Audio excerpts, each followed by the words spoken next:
UENF, uma universidade a serviço da sociedade. Aqui é ciência. A SIC, a Associação Comercial e Industrial de Campos, há 129 anos, comprometida com desenvolvimento econômico e social.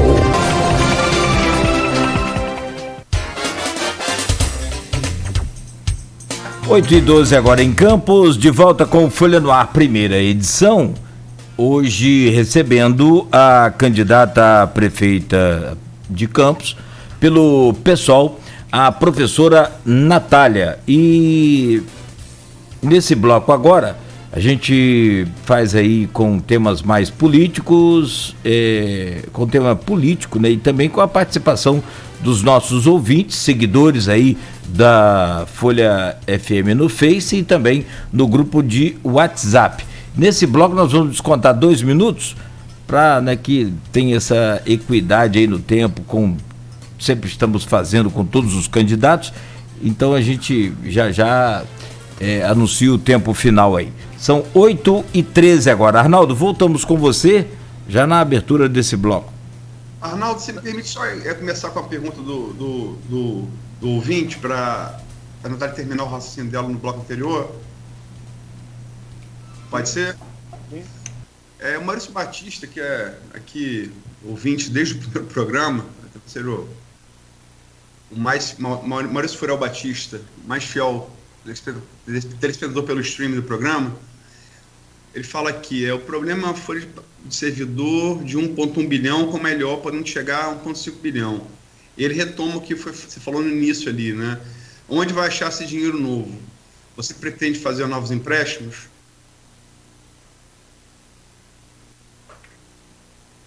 Então, é Maurício, né? Maurício Batista, Furel Batista. Maurício, obrigada pela pergunta, né? O Guilherme, inclusive, mandou uma mensagenzinha aqui, o Guilherme, que é economista, também está acompanhando a gente aí nessa empreitada, falando que nos últimos anos a folha de pagamento ela tem ficado comprometida com 46% do orçamento, né?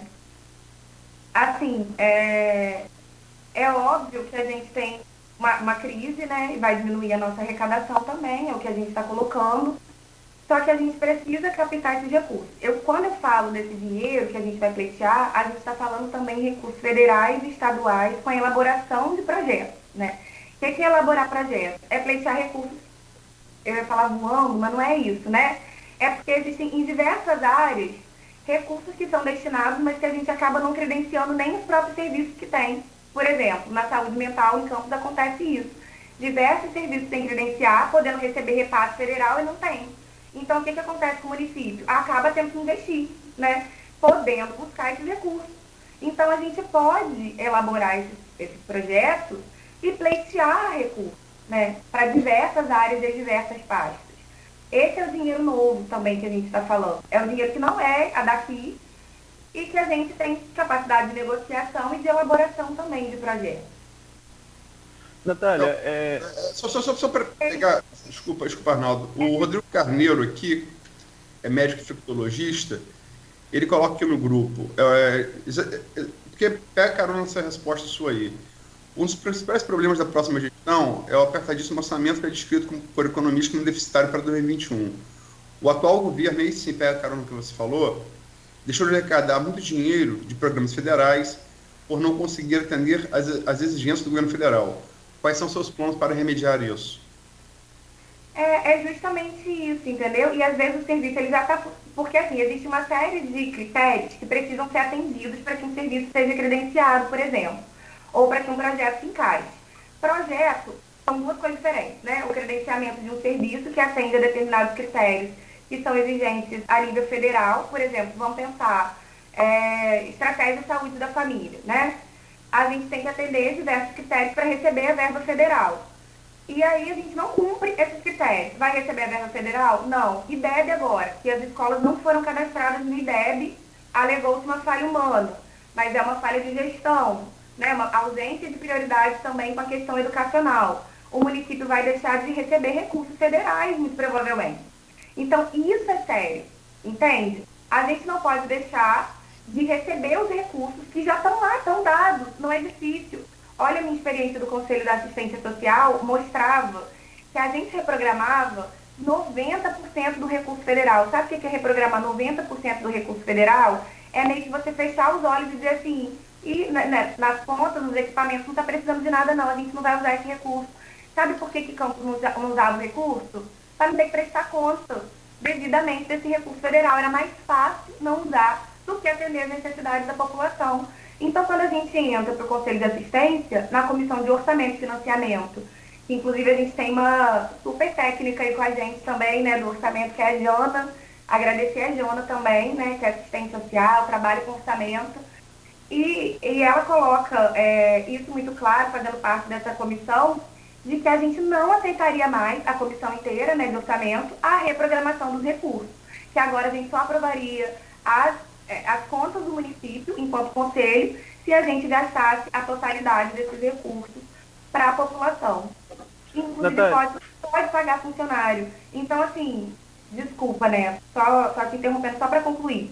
Existem essas duas modalidades, tá? De cumprir os critérios federais para que o recurso e os repasses cheguem fundo a fundo para determinado programa, e elaboração também técnica de projetos pleiteando recursos que estão na esfera federal e na esfera estadual.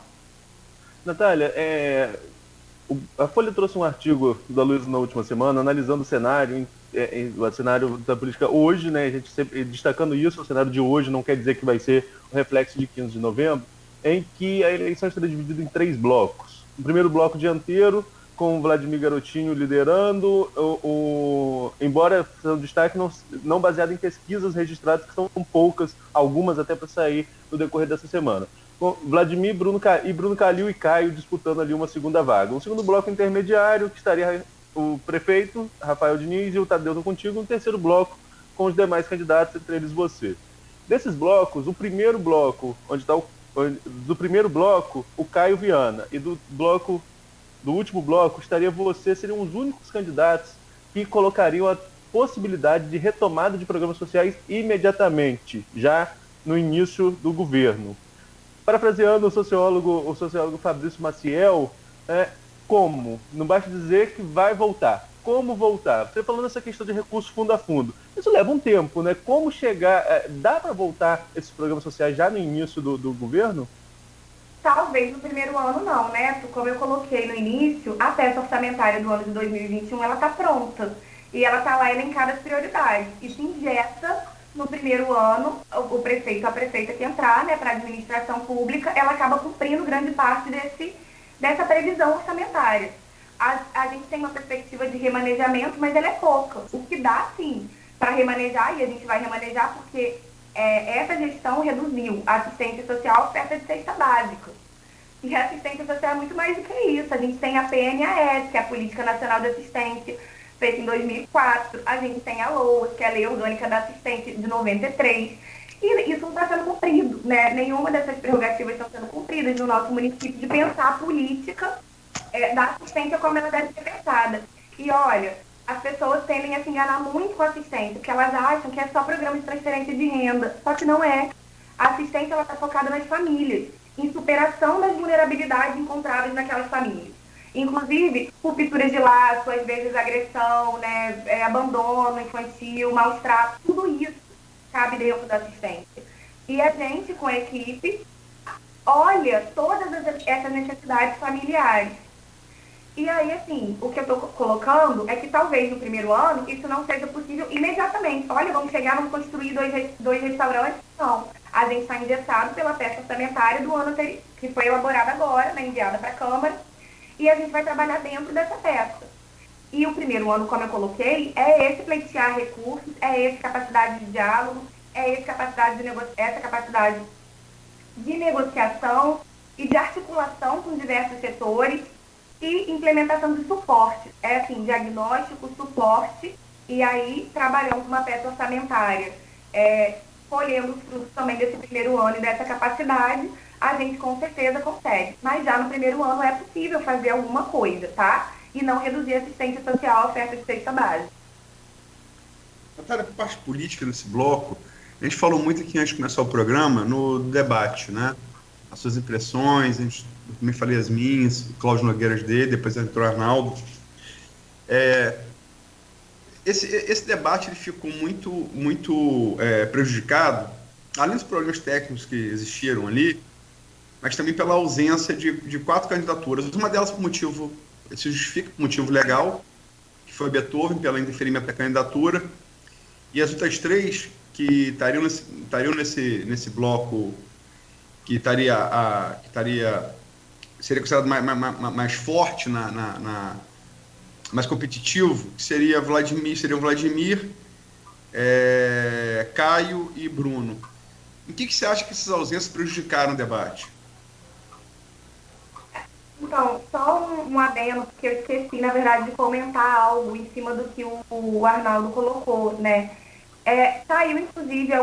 Saíram algumas pesquisas, né, que apontam isso, mas é uma pesquisa que não está registrada no Tribunal Eleitoral. Então, é complicado também.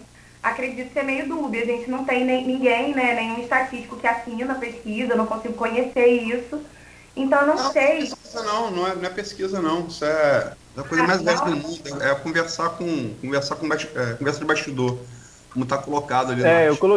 Eu coloquei que não temos tantas pesquisas registradas. Seria uma análise, né? Entendi. É porque isso acaba, de alguma forma, também influenciando o leitor, né? Que acha ser possível só essas 3 vias, por exemplo. O que não é verdade, né? Inclusive... Não, é dito que as 11 candidaturas têm o mesmo potencial, em tese, né? É dito. Mas vamos lá.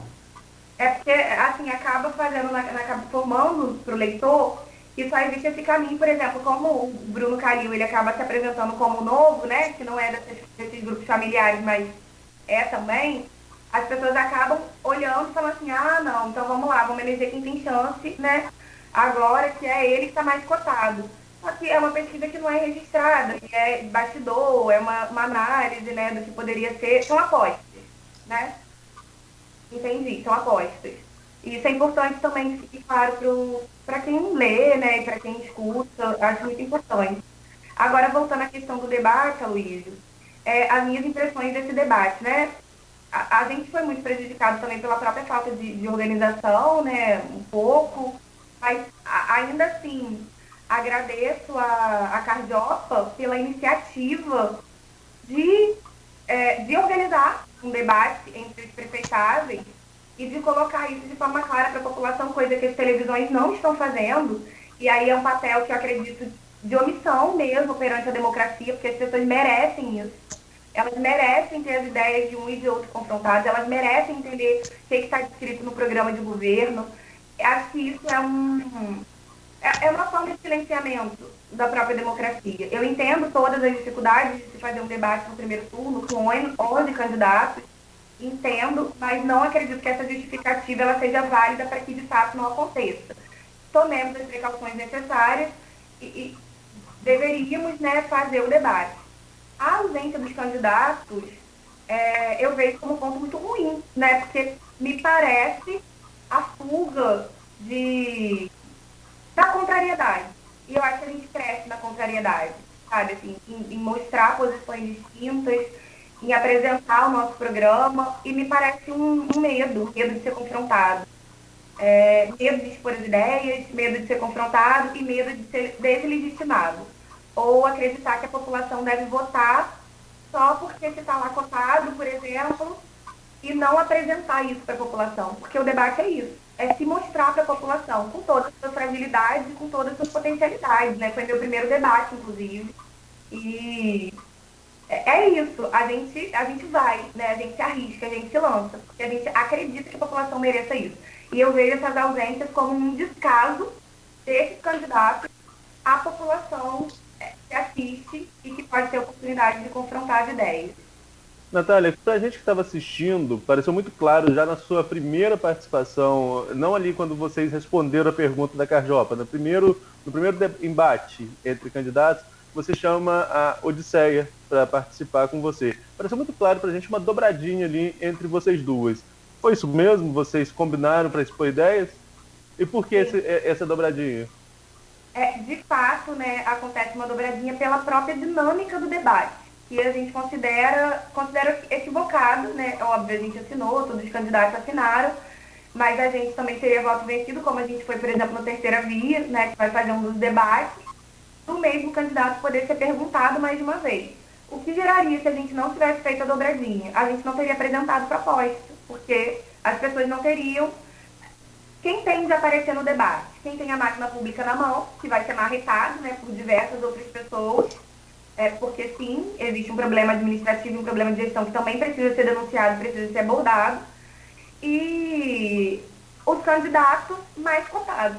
Eles tendem a aparecer mais quando a dinâmica do debate é que um mesmo candidato possa responder a mais de uma pergunta. Isso, obviamente, faria com que a gente ficasse silenciada e nunca tivesse direito à réplica, que é falar por último. Então, se a gente faz a pergunta, mas nunca fala por último, a última mensagem a ser ouvida vai ser sempre da pessoa que teve a réplica, em cima da minha pergunta ou do meu ponto de vista colocado ali depois, né? Acredito que essa dinâmica de debate prejudica também a apresentação de ideias. E somos mulheres, né, na política também.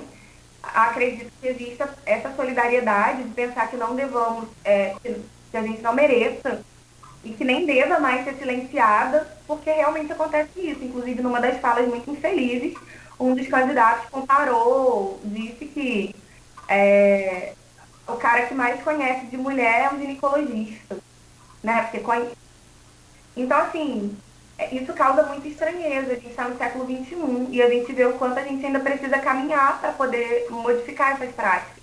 Essas práticas que estão tão introjetadas. E aí, candidato do Partido da Mulher Brasileira, que são 2 homens. Um homem, né, representando a chapa, e o outro também de vice, que é homem, que é um médico ginecologista que mais entende de mulheres. Então, mulheres, né, que também estão assistindo os debates. Os homens têm votado pensando nos interesses deles sempre. Acredito que a gente também precisa começar a pensar nos nossos próprios interesses, porque é por isso que o mundo se parece tanto com os homens, né, porque só vota pensando nos próprios privilégios. E o silenciamento ocorreria. Como foi evidenciado? A gente poucas vezes foi chamada para o debate, né? A gente foi chamada de uma para outra. Natália, você está falando do candidato Jonathan Paes, que fez essa observação, inclusive fez aqui no programa e foi questionado por isso, né? O Jonathan Paes.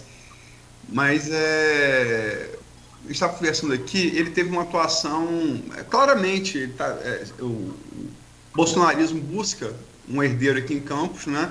Você tem 3 aí buscando, o Tadeu Tucuntil, que é do Republicanos, que abrigou os filhos de Bolsonaro depois que saiu do PSL, numa briga mesquinha para o fundo partidário, o Jonathan Paes e o Cláudio Rangel, que vai estar aqui no programa na sexta-feira, mas enfim, e o Jonathan tá buscando, talvez por isso que ele usa essas coisas meio estapafúrdias, que é para colar no Bolsonaro, como o próprio Bolsonaro faz, né? Você acha, quer dizer, você tem três disputando esse legado bolsonarista, 3 candidaturas, a priori. O próprio Caio também, que fez aliança com o PSL, acompanha a chapa, né, dele, embora seja do PDT, que é um partido considerado de esquerda. E você tem 3 mais à esquerda, que são você, Odisseia e Roberto Henrique pelo PCdoB, a legenda de esquerda, tradicional de esquerda. Como é que você acha que fica a disputa desses 2 legados, o mais à esquerda e o da extrema-direita?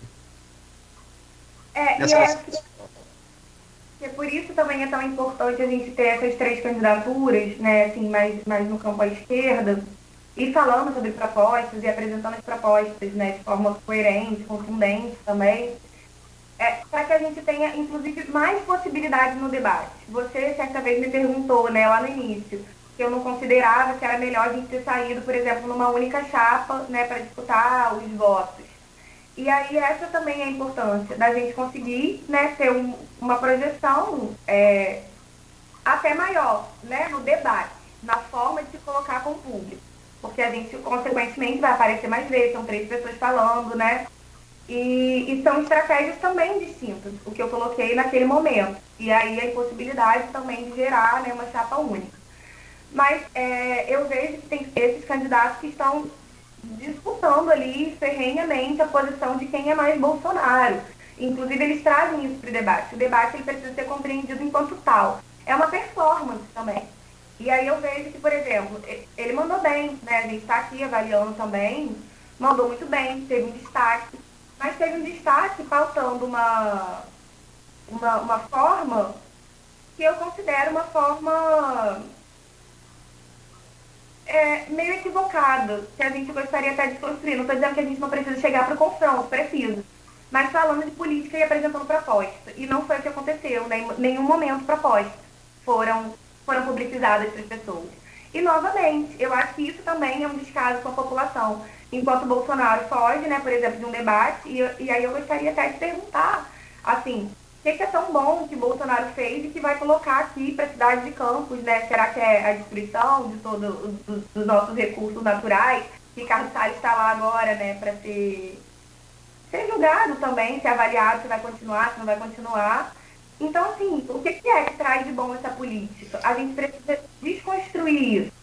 E eu acredito que ter 3 candidaturas que possam se confrontar ao bolsonarismo, e eu fiz esse papel, né, no debate, de não aceitar o que estava colocado por esse grupo, que inclusive tenta atrelar a todo momento, tentando puxar votos e angariar votos das pessoas que são cristãs, que são evangélicas, então se fala em Deus. E aí nessa mistura, né, de Estado e religião, e aí o que está sendo proposto? Né? Por exemplo, o Tadeu Tô Contigo é do mesmo partido do Crivella, vai implantar o quê? Os Guardiões, agora do Tô Contigo. Então, eu acho que esse debate também precisa ser colocado para a população, entendido, que não é uma forma de... não expuseram propostas. E isso eu acho muito equivocado no debate. Eu acho que a gente precisa apresentar propostas que, obviamente, não são soluções, mas são orientações de caminhos que a gente precisa seguir. E qual é o caminho apontado por esse candidato? Vou fazer como Bolsonaro. E o que é que Bolsonaro tem feito reiteradamente? Destruído todas as políticas possíveis e inimagináveis. É um projeto de destruição do país. Agora a gente tem uma infame reforma administrativa para ser aprovada, que começa a correr, né? E fazer essa reforma administrativa, tornar os servidores sem estabilidade, sem garantia do seu trabalho, ou sem potencial de fazer uma denúncia ao seu superior porque pode ser demitido, é transformar todo mundo, por exemplo, na situação que vivenciam os RPAs, sabe? A reforma trabalhista, por exemplo, veiculada, vai gerar mais emprego. Reforma previdenciária. Então é um massacre à população. Quando ele ainda era deputado, ele também vota favorável ao congelamento dos gastos, porque eles entendem educação, saúde e assistência como gasto. A esquerda entende isso como investimento. Isso é investimento no povo, na população. Então, são perspectivas extremamente opostas. E a gente hoje tem esse debate colocado em campo. E a gente não quer se furtar de fazê-lo e de discutir isso com a população, porque é que o Bolsonaro não está do lado da classe trabalhadora. Natália, você mesmo colocou aí essa questão da performance do Jonathan, né, que se destacou de alguma forma. Tinham bons debatedores lá, o próprio Rafael Diniz, prefeito, tem uma experiência e foi muito bem nos debates de 2016, mas acompanhando até a transmissão lá da Carjopa, eu vi alguns comentários que elogiavam esse embate de ideias seu e da Odisseia, mas que diziam ao mesmo tempo, votar no PT e no PSOL não tem como. Num município que deu 65% dos votos a Bolsonaro, quebrar essa barreira e conseguir votos para esse partido parece a maior dificuldade para penetrar sua campanha, sobretudo nessas camadas, em quem votou no Bolsonaro na última eleição? Neto, a gente tem conversado muito com as pessoas na rua. E é incrível ver como as pessoas, elas não estão convictas. Nem aquelas que têm um candidato estão convictas. Então, assim, elas têm um candidato, mas elas não têm a precisão necessária para defender aquele candidato. E acontece a mesma coisa com o bolsonarismo, né? Muita gente tem medo da esquerda. Parece que a gente reitera aquele mito, né, de come criancinha. Que existia isso. Então, eu acredito que o comunismo, né, o socialismo, desenvolve a mesma... Tem um ditado que fala isso, né? É como o bicho papão para pessoas cognitivamente incapazes de analisar a conjuntura. Então as pessoas têm medo da esquerda. E a gente entende isso. As pessoas vêm de um contexto que elas estão desacreditadas politicamente. E eu não posso dizer para elas, por exemplo, não, volte a acreditar em tudo, porque realmente nós somos. A gente precisa conversar e dialogar com as pessoas. Infelizmente, a gente não tem as pernas e nem o dinheiro necessário para conseguir atingir todas as coisas. Vocês estão vendo e acompanhando que a nossa campanha é uma campanha extremamente desproporcional com as outras. A gente tem bem menos fundo eleitoral, a gente não aceita ajuda de empresário, nem financiamento de nenhum empresário, agora só pode pessoa física. Mas ainda que essa pessoa física seja empresária, a gente não aceita, porque a gente entende que depois é cobrada a dívida de quem financiou a campanha.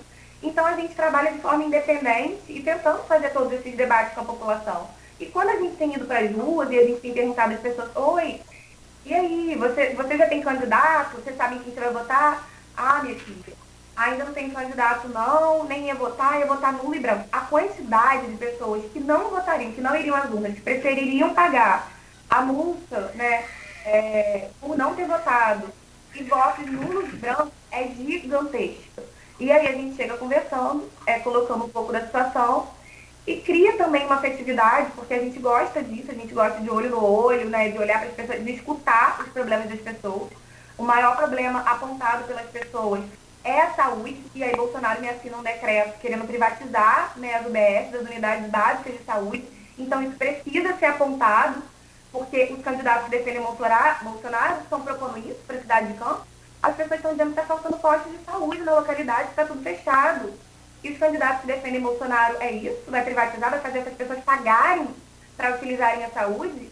As pessoas já estão oneradas demais, não tem dinheiro para pagar pela saúde. Quer transformar o que é o nosso SUS, que é um grande sistema de saúde pública, gratuito, universal, que o desenho é bonito, transformar no que é nos Estados Unidos, por exemplo, se as pessoas adoeciam de Covid e não queriam ir para o hospital para não ter que pagar a conta, sabe, os milhões de dinheiro que teria que dar depois na conta do hospital.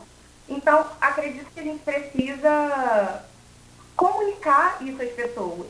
A forma de comunicar é que precisa também ser revista. A esquerda tem muito esse problema e a gente precisa fazer autocrítica. E a gente não se nega a fazer essa autocrítica, não. A gente precisa chegar nas comunidades, sabe? Outros setores têm ocupado esse papel, né, de estar ao lado da população. A esquerda precisa estar ao lado da população. Natália, a gente falou sobre esse artigo meu que gerou alguma repercussão. A gente vai saber que a maneira que está ali, a gente vai saber daqui a pouco tempo, são 18 dias, né? Mas para as urnas, 15 de novembro. Mas uma das coisas que é colocada ali, uma das várias pessoas que eu ouvi, de várias candidaturas, uma pessoa muito experiente, que logicamente não vou dizer quem é, sigilo de fonte de garantia constitucional, afirmou que essa coisa da nacionalização da política em Campos, e é até uma pessoa conservadora, tá? É um bolsonarista, mas não vou dizer quem é. Ele não acreditava nisso, nem contra ou a favor de Bolsonaro, porque ele usa prático. Fernando Henrique Cardoso, Luiz Inácio Lula da Silva, Dilma Rousseff foram tão mais populares que o Bolsonaro, né? Em certos momentos dos mandatos. E nunca o PT e o PSDB de Fernando Henrique, PT de Lula e Dilma, por si só elegeu ninguém prefeito de Campos. Você não acha que não é um erro, talvez, nacionalizar esse debate que deveria ser municipal? Você repetir só a última parte sobre o PT, porque eu não entendi? Eu dei uma cortada para mim, eu não sei. Desculpa, o PT e o PSDB, essa fonte, fala que o PT e o PSDB tiveram 3 governos que foram tão mais populares que Bolsonaro. E que, a despeito disso, o PT e o PSDB, por si só, nunca elegeram candidato a prefeito nenhum em Campos. Entendi. E o problema ou não de nacionalizar o debate, né? Sim, numa eleição municipal, exatamente. Sim. Então, eu acredito que isso é de suma importância, né? Vencer pra gente tem até um outro caráter, sabe? A gente não vive da política. A gente não está em grupos tradicionais da política. Todo mundo que está vendo a minha cara agora nova pela primeira vez, né, percebe isso e sabe que eu não vivo disso. Mas eu vivo para isso já há um tempo. A gente vive fazendo política. E a gente faz política junto das pessoas, a gente faz política na rua. E a gente vai para a praça, não sei se vocês já acompanharam em alguma movimentação, né? Geralmente o nosso ponto de encontro é um Pelourinho, porque ele é um marco, onde negros foram açoitados em Campos. Então a gente geralmente se encontra ali e pauta debate, panfleta para a população, conversa com a população sobre debates que estão acontecendo em âmbito nacional. E é hiper importante nacionalizar o debate numa eleição municipal, porque isso escalona, Aloysio. Tudo isso, né, que está colocado aí. Se a gente não faz esse debate, não reflete junto com a população, a gente não tem mudança e nem cria, nem faz parte da engrenagem da mudança para uma mudança cultural. Mudanças culturais são lentas. E o que a gente quer fazer, né, e vem fazendo e discutindo, é a importância que tem as mudanças culturais, né, das pessoas entenderem, de conseguir comunicar isso para as pessoas e delas irem se transformando, porque é um processo de educação. E o processo de educação é sempre autoeducação. Eu não educo com ninguém. Né? Um minuto, candidata. E aí a pessoa, ela vai também se educando, percebendo que ela está equivocada em alguns sentidos e ficando em alerta durante as suas práticas cotidianas. É assim que a gente vai se construindo. E isso é importante. Isso pra gente também é vencer. Né? Muito mais do que levar, por exemplo, né? Vamos levar. Claro que a gente está aqui para disputar, né? E a gente quer disputar, a gente quer que a gente chegue lá no segundo turno, a gente está aqui para isso. É por isso que a gente está saindo, está dialogando com as pessoas. Mas vencer é mais do que isso. Vencer é participar de engrenagem nessa mudança. Né? É refletir junto com as pessoas. É ser entendido pelas pessoas. É que as pessoas olhem e também comuniquem as nossas ideias e passem a observar as suas próprias atitudes para que a gente tenha um mundo mais de qualidade, mais fraterno, mais humano. Tudo que Bolsonaro propõe, e por isso eu não acho equivocado, né, nacionalizar o debate, tudo que Bolsonaro propõe é anti-humano, né, vai contra, atinge os direitos humanos. E o que são direitos humanos? São direitos para todos, é direito à lazer, é direito à saúde, é direito à vida. Por que as pessoas se colocam contra isso? Né? Candidato? Então, eu não acho isso menos importante, eu acho isso muito importante. Muito bem.